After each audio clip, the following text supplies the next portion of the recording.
can't get your podcast reviewed unless you have 3 episodes out. So when you first launch your podcast, put out 3 episodes, then you can get it reviewed.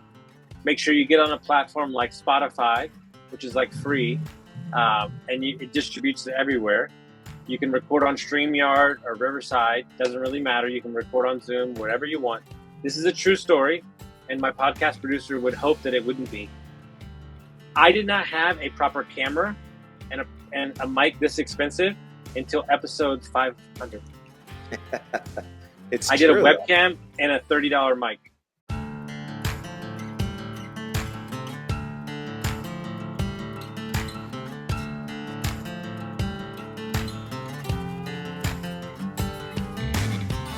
Constructing your life is about much more than just building a bank account. Each week, join real estate entrepreneur and mindset coach Austin Linney as he interviews guests who are constructing their dream lives and impacting the world around them on a daily basis. If you're an entrepreneur or wanting to start a business, or you just want to hear motivating stories of how others have overcome the odds, you are in the right place. And now for your host, Austin Linney. Austin, what's up? Just you and I today. It's just you and me, man. I tried to interview you, and you said, no, I want to interview you. So I'm in the hot seat today.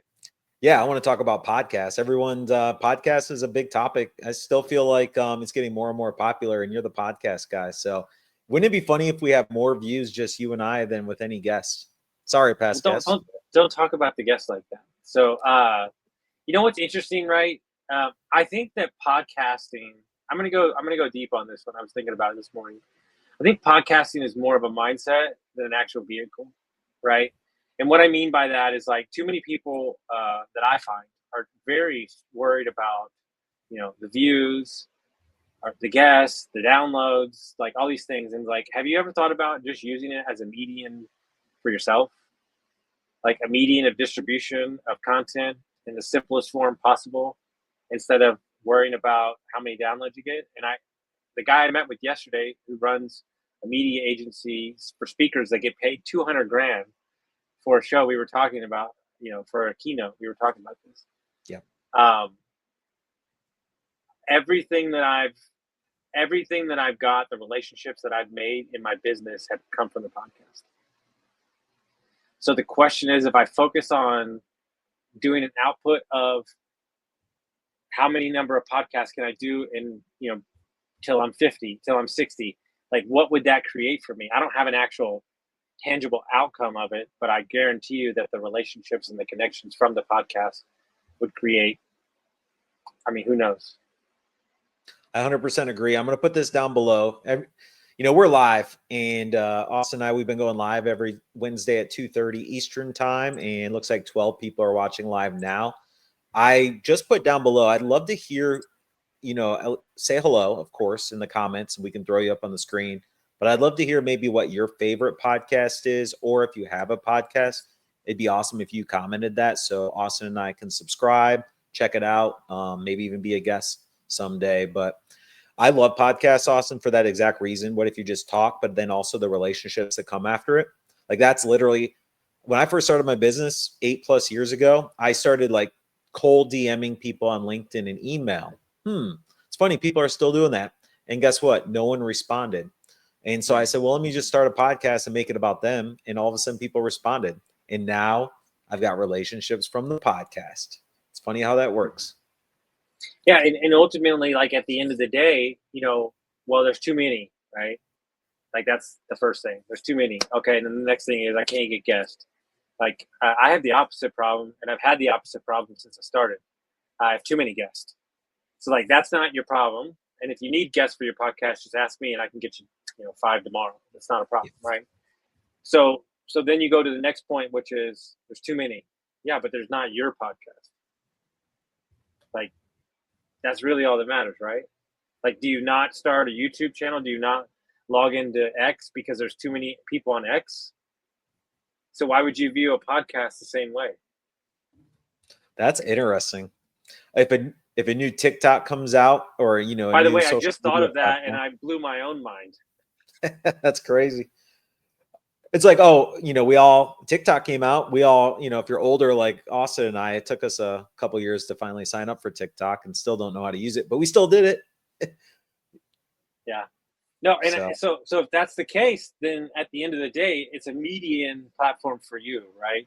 And so if it's a median platform for you and your guests to share their story, well, then it doesn't really matter how many people are listening. Now, do you want to waste your time? No. But my opinion from day one has always been, if one person listens, then we're doing our job. Yeah. Like, that's it. And at the end of the day, the name of the game when it comes to podcasts is consistency. It's the same lesson and advice I give everybody. Let's say you're going to start a podcast. One day a week. You can have 2 episodes a week. You can have 1 day a week. But whatever day a week you're going to do a podcast. I've never not put a podcast out on Fridays. A Friday rant. My Friday rant. I've never not. Since I started 5.5 years ago. I've never not. And that was my number one rule my podcast producer had when he started with me. If we're going to do something, we're going to do it. And you're going to commit to it no matter what.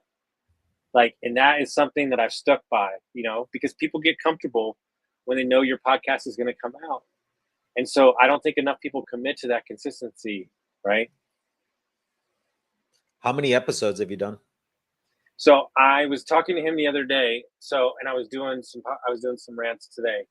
So between another one that I started with a buddy, we did 55. I did 50 for somebody else. I've done these with you. I've gone on about 200 podcasts, and I'm recorded like 780. I would say I've done about 1,200 to 1,100 podcasts in about 5 years. Holy cow. So the first year I did 242 podcasts. 1,250? 1,250, yeah, in 5 years.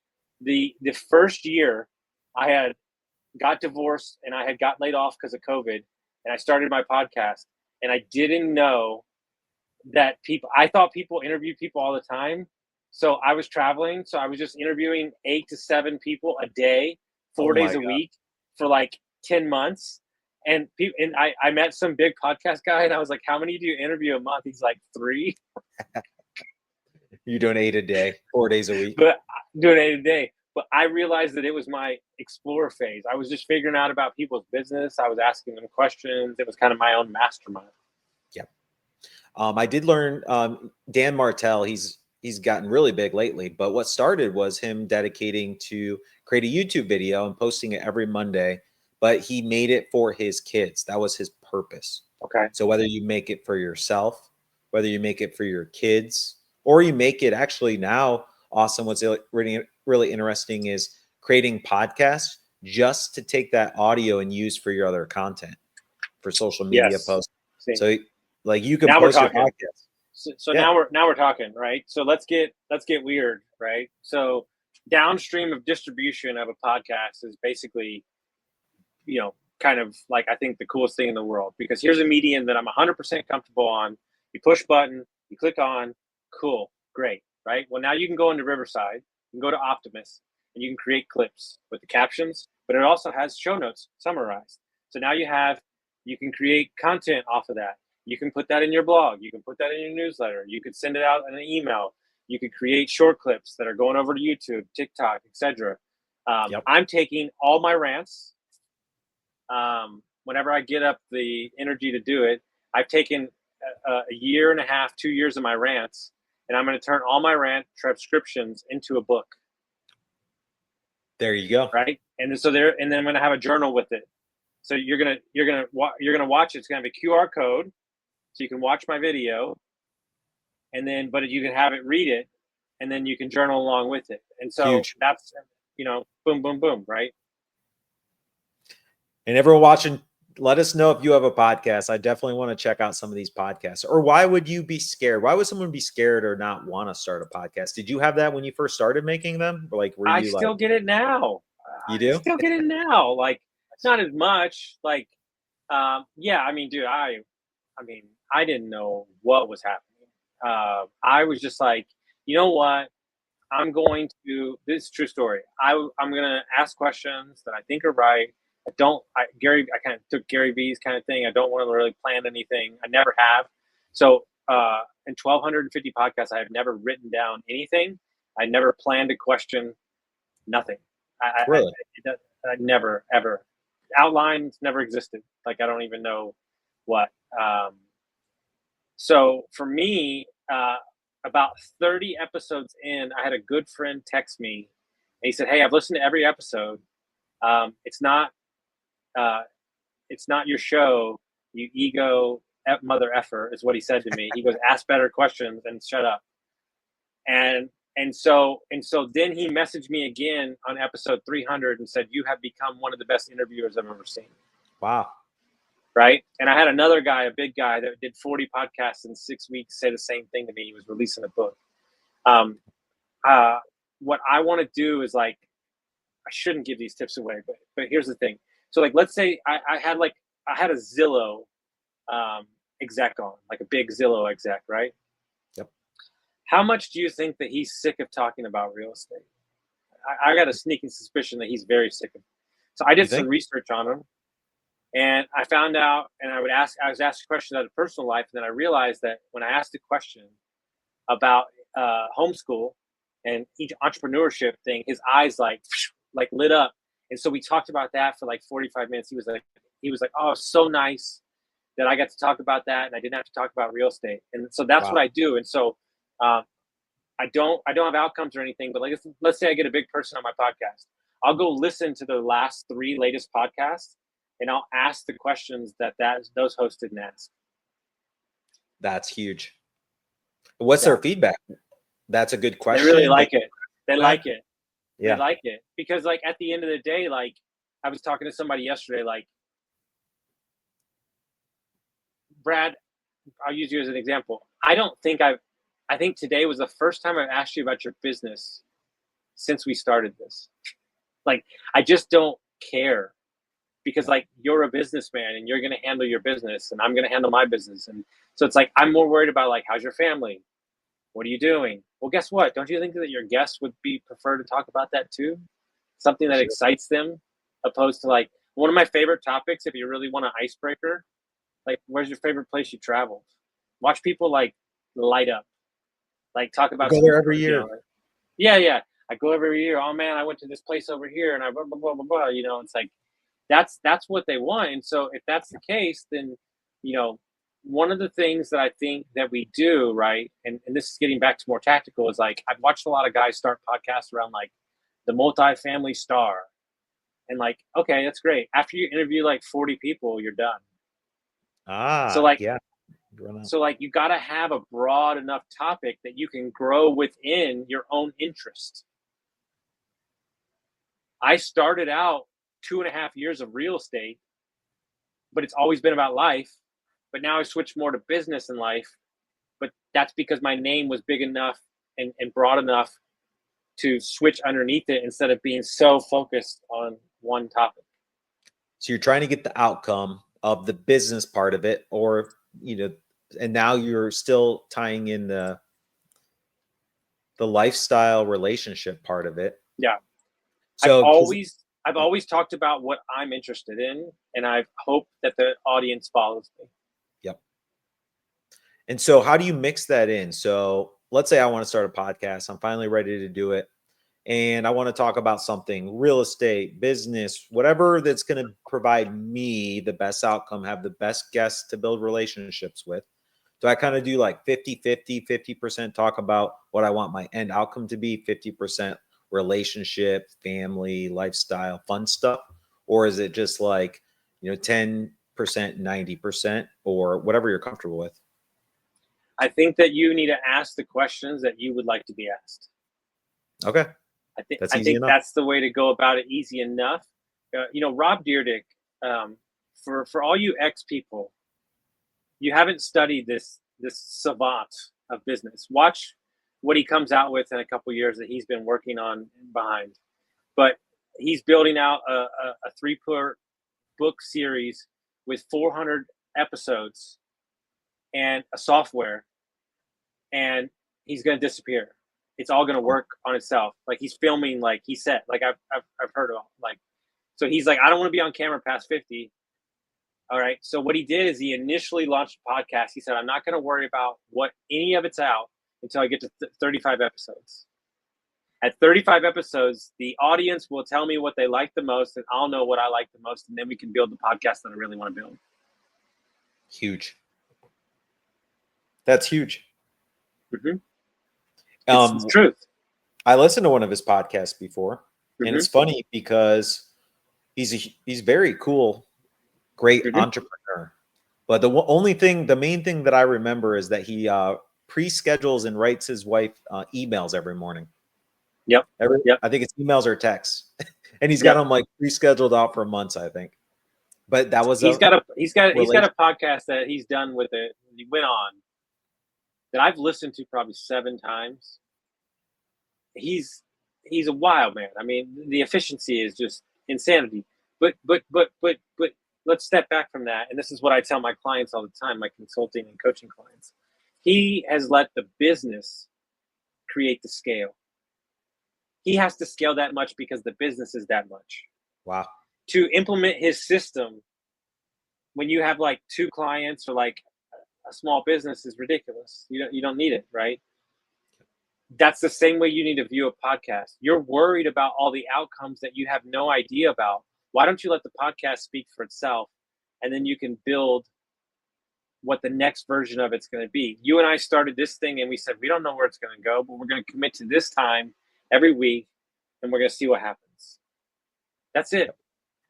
And I loved your message last week. Last week, Austin messaged me. He goes, "Hey, Brad," or "Hey, bro, it's so cool how we just feed off each other and never talk over each other, and we can just keep moving because it just somehow worked out. We never even planned this, but we never planned it. We don't have a plan going into the show. We appreciate everybody that comes on here, and at the end of the day, that's all you're looking for, right? One of the things that I'm really focused on these days is like the outputs are an action of me doing things daily that I don't have. That I don't know what is going to come of it. That's it. Oh, wow. You don't know what social media post is going to go viral. You can't recreate it once it goes viral. You know, like, so it's just like, okay, so just do the thing. So like, if I was doing this, I'm obsessed with musicians. Like I used to work in the music business. I love like musicians. Like I love it. Right. Well, there's never been a time to put out music just on SoundCloud or YouTube or Spotify. They don't need a label. They don't same thing in content creation, right? But they could do 100 songs and then one hits and it changes their life. But here's where it gets great. Then when they fall in love with that one song, guess what they do? They go back and listen to the 100. That's the same thing people do with your content. YouTube is a vault for your content. They might not be listening now, but when they finally find you, they're going to go back and listen to everything you've created. That is huge because, we look at someone like Mr. Beast on YouTube, right? His first, 300 videos had no views. And then he went viral. Now he's huge. And now those first videos have millions of views because everyone went back and watched them. And they want to see, right? So for me, my podcasting has always been a chronological order of me growing. Okay. True story. There's a podcast that I went on. It's the second one I ever went on. It was my coach at the time. I just found out some crazy stuff about my parents. I think I was just getting sober, or I just got sober, or I was planning to get sober. Like, I don't remember what it was. If I'm ever feeling bad about myself, I just go listen to that podcast. Wow. And then I remember how far I've come. That's huge. So you're essentially making them for yourself first. It's going to help you grow as a person. It's going to help you with other. Yeah. But here's where it gets fun. And here's where I didn't realize how big this was. This is where I'm going to get serious for a minute because it matters to me. So I have a really good friend. It's probably one of my better friends that I've known for 20 years. We've known each other since waiting table days. He manages billions of dollars now. He's an amazing man. Good friend. From Venezuela, worked his whole life, had 3 jobs when I met him. His wife, same thing. They have 2 great kids. He's a big dude now, worked at Goldman Sachs, all that stuff. So I finally talked him into coming on the podcast, like 100 episodes in or something like that.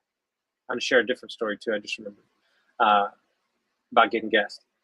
So we do the podcast. It's the first one he's ever been on. By the way, I'm like the first time podcast guy like a million times with people. Like I've probably done like 150 of people's like first time on the podcast. You laugh when they say love that. It. This is my first one. It's my favorite. It's my favorite one. It's my favorite thing because I like to make it feel comfortable. And he said I sent it to my grandmother, and she said, "Wow, you're famous. My grandson's famous." And then he says to me, he says, "If something were to happen to me, my son would have a story of my life." Oh, wow.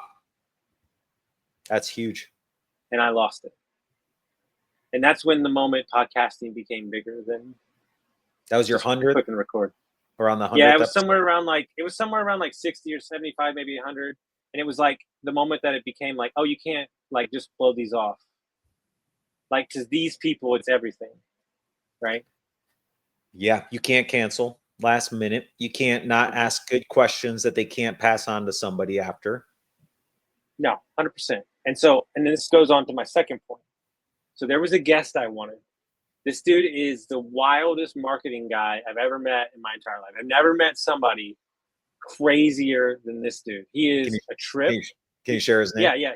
Christopher Lockhead. Okay. He's written multiple books. He's a #1 podcaster in 2 categories. Category Pirates is his company.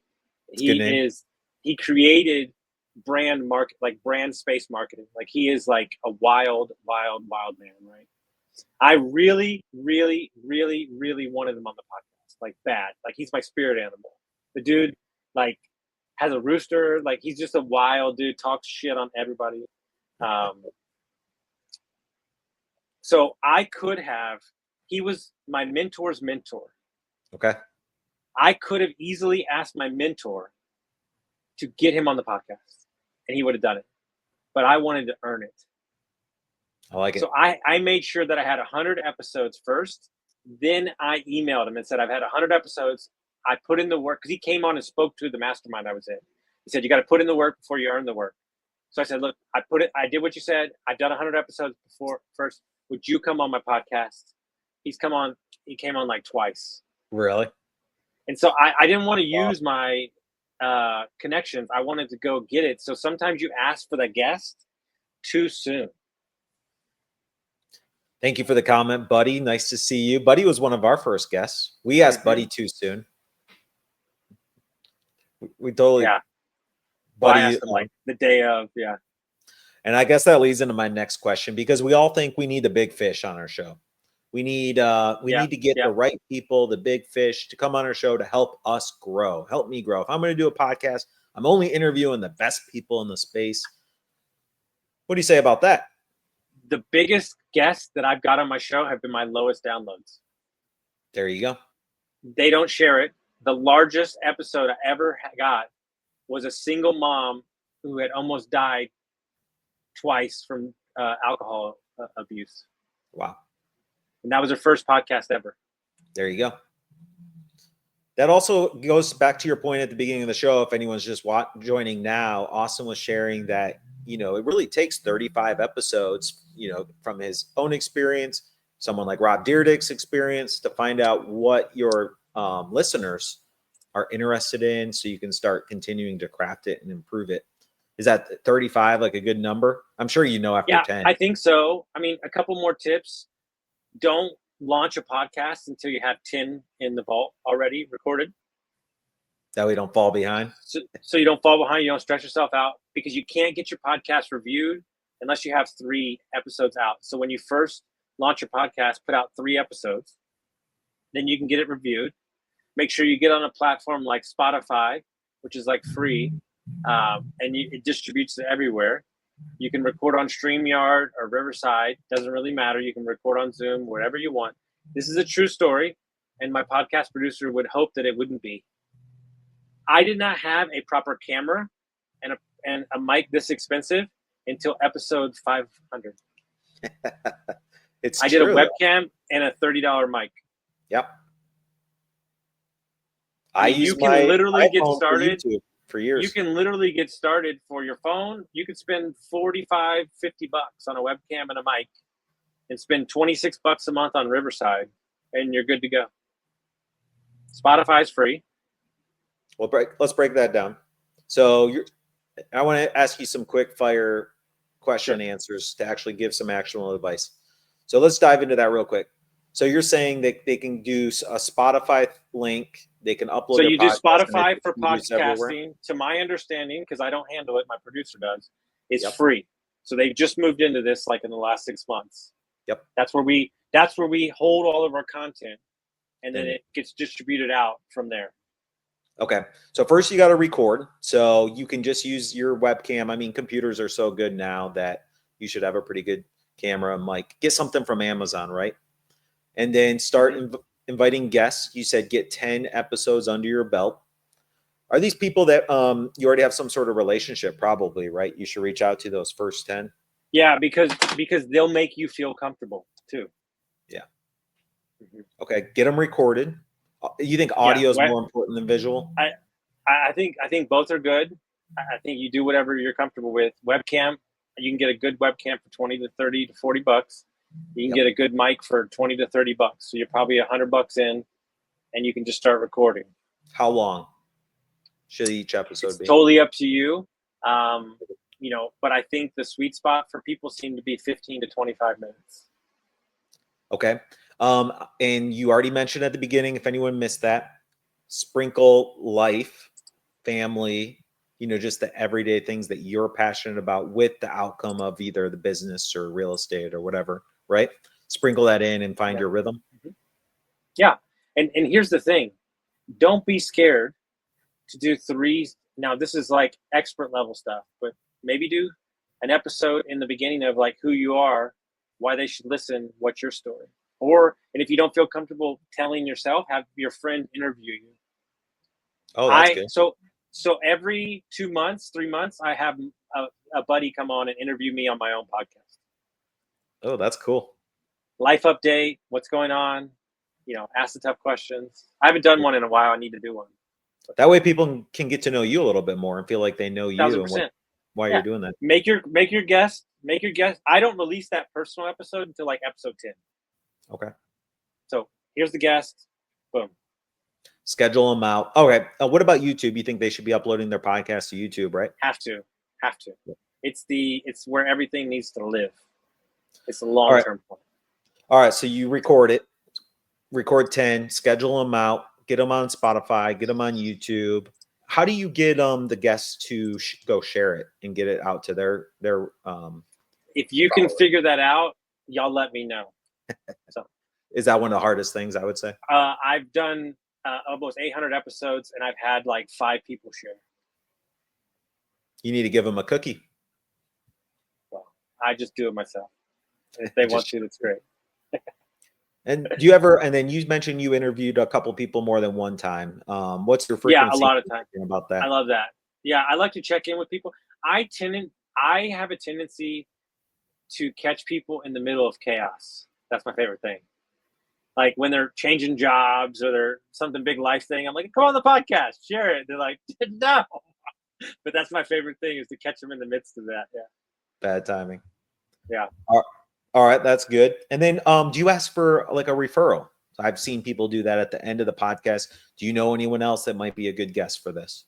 Yeah, I think that's no brainer. Great opportunity. Led to a lot of good guests. Mm-hmm. And then I'll share, that's what really grew my business, was doing the podcast. And about 40% of the 200 people I interviewed actually became clients because I added them to my email system and newsletter afterwards.